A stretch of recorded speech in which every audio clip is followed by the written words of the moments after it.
Balka సుమన్ని rowdyism నడవది.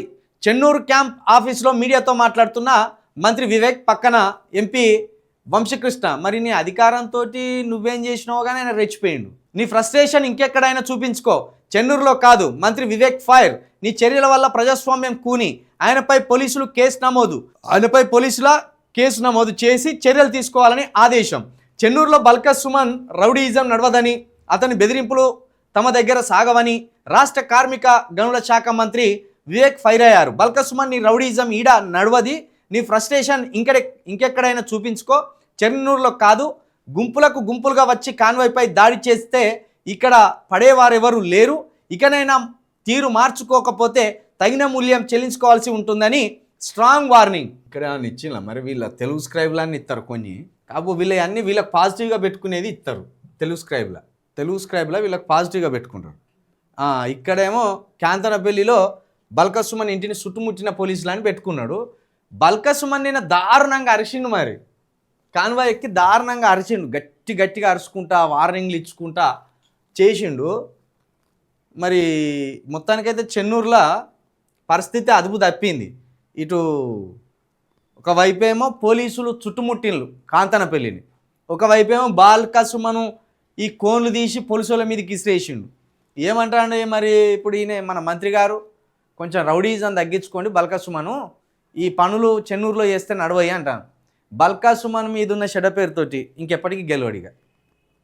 ఆయన చుట్టుపక్కల వాళ్ళని కూడా బాగు చేయలేదని ఒక అపనింద ఉన్నది ఆయన మీద, ఒక ఆరోపణ ఉన్నది. చిన్న ఏజ్లో పార్లమెంటుకు పోయిండు, ఆ తర్వాత ఎమ్మెల్యేకి గెలిచిండు. వీళ్ళకు ఇక భూమి మీద లేరు,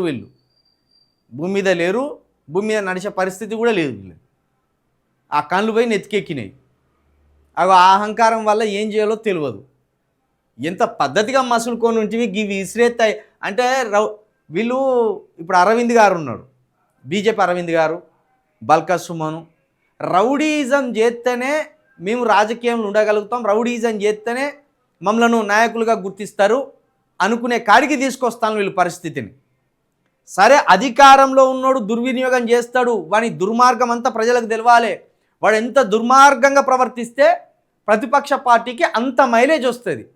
కానీ ప్రతిపక్షంలో మీరే ఆ ట్రాఫిక్ కోన్లు తీసుకొని పోలీసుల మీదకి ఇసిరేసి, నిన్ను ఇంకేమంటానంటే పోలీసుల మాటని నేను వినను మొత్తం కిందికి మీదకి ఎగురుతాను నిన్న. మరి పోలీసుల మాట నువ్వు వినానంటే నువ్వు అధికారంలో ఉన్నప్పుడు పోలీసులు ఎటువైపు ఉన్నారు? ప్రతిపక్షం వైపు ఉన్నారా? అప్పుడు పోలీసులు మీ అధికార పక్షం వైపే ఉన్నారు కదా.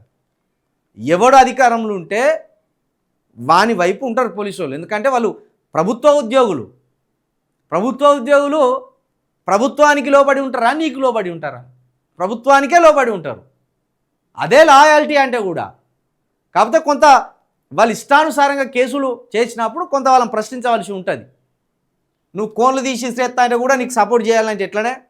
గింత మానుకో, ప్రశ్నించు, గట్టిగా ప్రశ్నించు, రేవంత్ రెడ్డిని ప్రశ్నించు, ఇక్కడ ఉన్న మంత్రి వివేక్ గారిని ప్రశ్నించు, వాళ్ళ కొడుకు ఎంపీ వంశీకృష్ణను ప్రశ్నించు, ఆ చెన్నూరులో వీళ్ళు ఏమైనా అరాచకాలు చేస్తే, అవినీతి చేస్తే వాటిని ప్రశ్నించు. కానీ నువ్వే రౌడీ లెక్క ఫోటోలకు దొరికిపోతివి. ఇప్పుడు నీ మీద ఉన్న సానుభూతి అంతా ఎగిరిపోయా. అసలు నన్ను ఈయన వీడియోలు ఇంకా చక్కర్లు కొడతాయి ఫేస్బుక్లలో. ఆయన మొత్తం అంగిలాగు చింపుకున్నట్టు ఎగురుతాను, కాలు గాలిన పిల్లి లెక్క ఎగురుతాను మొత్తం. ఆయన ఈ ప్రతిపక్ష నాయకుడిగా ఏది చేసినా చెల్లుతుంది అనుకోవడమే తప్పు. పద్ధతిగా చేయాలి ఏది చేసినా.